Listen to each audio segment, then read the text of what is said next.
how the story goes, we find out by the treasure in the grand line, there's no doubt. The pirate whose eye is on it, he'll sing, I'll be king of the pirates, I'm gonna be king. Hey guys, King of Charmanders here, and today I bring you the best Legiana weapons and style customization tier list, as we feature a tier list of the Legiana weapons. And this video has two separate tier lists. One with this weapon types and another with style changes, because separating them makes sense. Because some weapon types can be better without a style change. Although, it does rely on player skill as well. Usually, style changing for some weapons is a direct upgrade. Others, not so much, and others you probably don't want to switch it anyways. But we're going to feature Legiana weapons here, the new upcoming Riftborne monster for ice elemental weapons. Alright, let's jump right into it. Starting off with the D tier, the bottom of the bottom, we have at the lone weapon type, the hunting horn. It is almost absolute trash. What makes it so bad is its melody set. Thunder resistance, earplugs, and elemental value large. Is it terrible? And the notes don't allow you to quickly chain the entire set. What I mean by this is that for elemental value up large, it is blue, blue, red, blue. Which some actually allow you to do blue, red, red, blue, meaning you can't do this directly and chain everything together. You're gonna have to do blue, blue, red, red, blue, blue, red, blue. It's super annoying. I hate it when they have that type of set, and again, it's just terrible.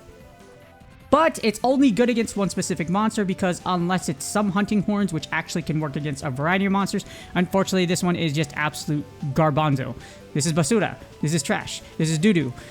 This is a direct counter to Zinogre, but outside of that, the set doesn't serve much of a purpose, sadly. So, there you go. Unfortunately, the hunting horn, it just isn't totally worth building, and you could totally skip this weapon. Next up, we have the C tier, and for the C tier, we have the Greatsword. The thing is, the Greatsword is good, but it doesn't have anything notable other than shoulder tackle and big numbers. It's also not great for beginners as well. You should style change it for better results, but the thing about it is, it's probably not going to be too high on there either. That's just the overall problem with the Greatsword. Nothing overpowered about it. It takes a specific style for it to be really good, and it just has big numbers. Not saying it's bad, it's just, comparison to the other weapons, it really just doesn't do much. And that's just the nature of... In the main series, it was much better, but unfortunately for main series, we don't have all the time in the world to slay a monster. We only have 115 seconds. Next up, you have the Sword and Shield. This is the beginner's best friend. It's still good, but honestly, it's best style change as there's nothing special about it on its own. Usually what happens with Sword and Shield when you don't have a style change is you just backstep spam the Falling Shield Bash combo. That's really just it. So again, style changes to make it better.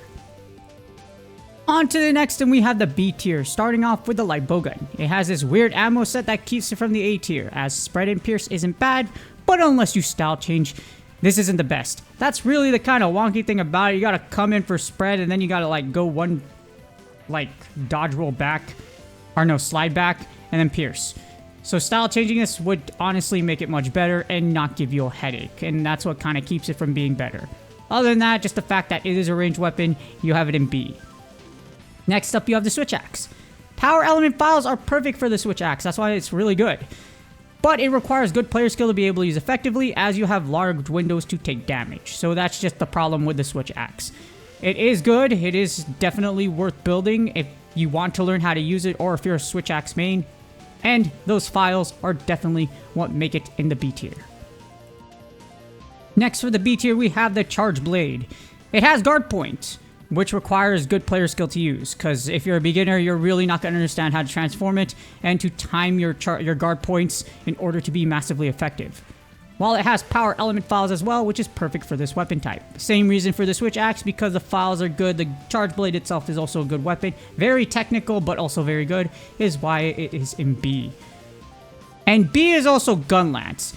It's not A or S because it's not long shelling because of charge, but the thing about it is, normal shelling is good with Stake Shot against elemental weak monsters, so it's not completely terrible.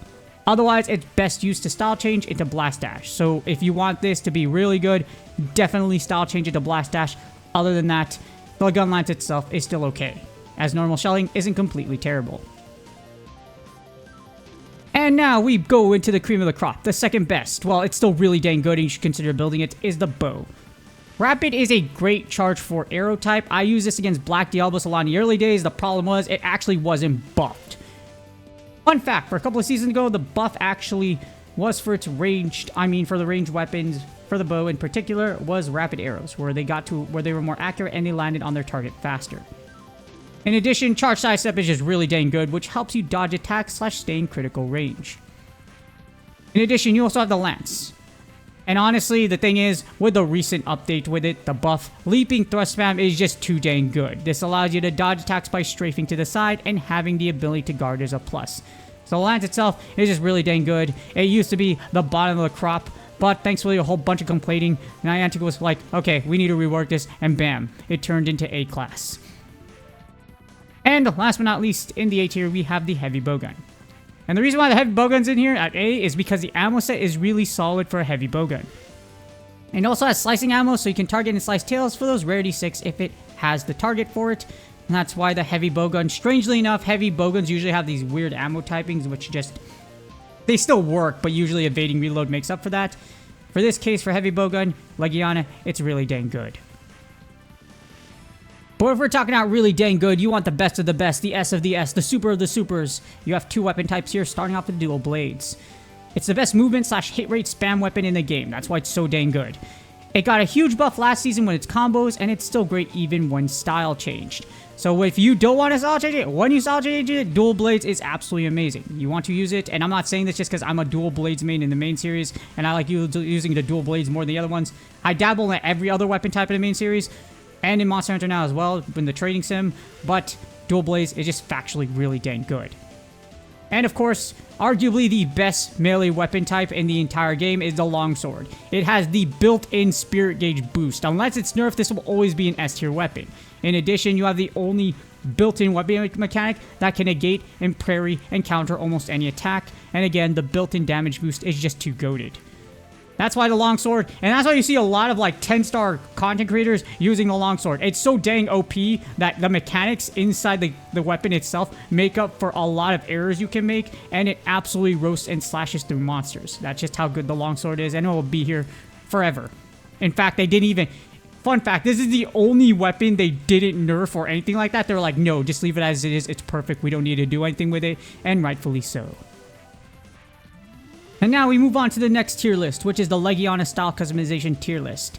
In the D tier, something has to be in the bottom, and unfortunately, it's the Greatsword. I know Greatsword mains are looking at me like, come on, King, it's not that, it's not bad, but it's not great either. That's the problem. While the Greatsword is great, unfortunately, in the name only, everything else, unless it's specific styles, it just doesn't have any justice. In comparison to Longsword, again, there's nothing really great about it, even with the styles.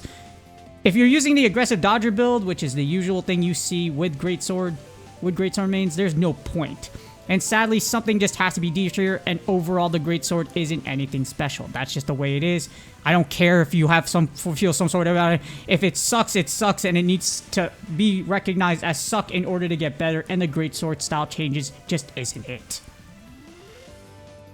And next up for the C tier, we have the bow. I know this would be like, wait, what? Well, the problem with the bow, and as a bow main, mostly using bows in the main series, I have 5 different weapon types gold. It's just I happen to use the bow the most because it's super weapons, and unfortunately, power volley isn't great. It's just too slow. You can do big damage. Don't get me wrong, it can still kill the monster, but it's just the buildup is just way too dang slow.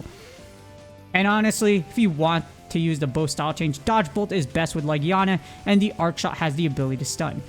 Thankfully, it's not status. Status is halved, not elemental, so it's very effective. And unfortunately, the reason why it's just in C is because with one style being effective and the other one not, that's the reason why bow just took a dive to the C tier. Up next, we have the B tier, which is the sword and shield. Both styles are a direct upgrade from the sword and shield itself. Drill slash allows you to cut tails because everything changes into the slash damage. I forgot what the heck you call it, but yes, there's slash, what is it, slash, blunt, and range. Slash is what drill slash changes all your sword and shield attacks into, so it's really good. And Perfect Rush is just a direct upgrade from the backstep combo because it changes it to your special skill, and it's really good. So honestly, you want to style change your sword and shield if you want maximum effectiveness and not leave it at the OG style, which every hunter will start out with the sword and shield, and you want to be different. But if you want something to be really good, there needs to be an upgrade. So style change it, and you will have an upgrade. And now it's getting spicy. Well, the reason why it's getting spicy is because the Light Bowgun now has this insane build known as the Evading Reload Stepping Shot build. And you can actually create a slicing ammo variation of this. This allows you to cut tails, and it has this cool little burst or tick, tick, tick, tick damage thing when you land it on monsters. But the only issue with it is the damage isn't as massive as sticky and cluster ammo. So just keep that in mind. Yeah, it can work. If you already have the Magnamalo one built, you can build this one and use it. It's just not going to be as good as Magnamalo or Devil Joe, just because, again, it doesn't have sticky or cluster. In addition, for the A tier, we have Gun Lance.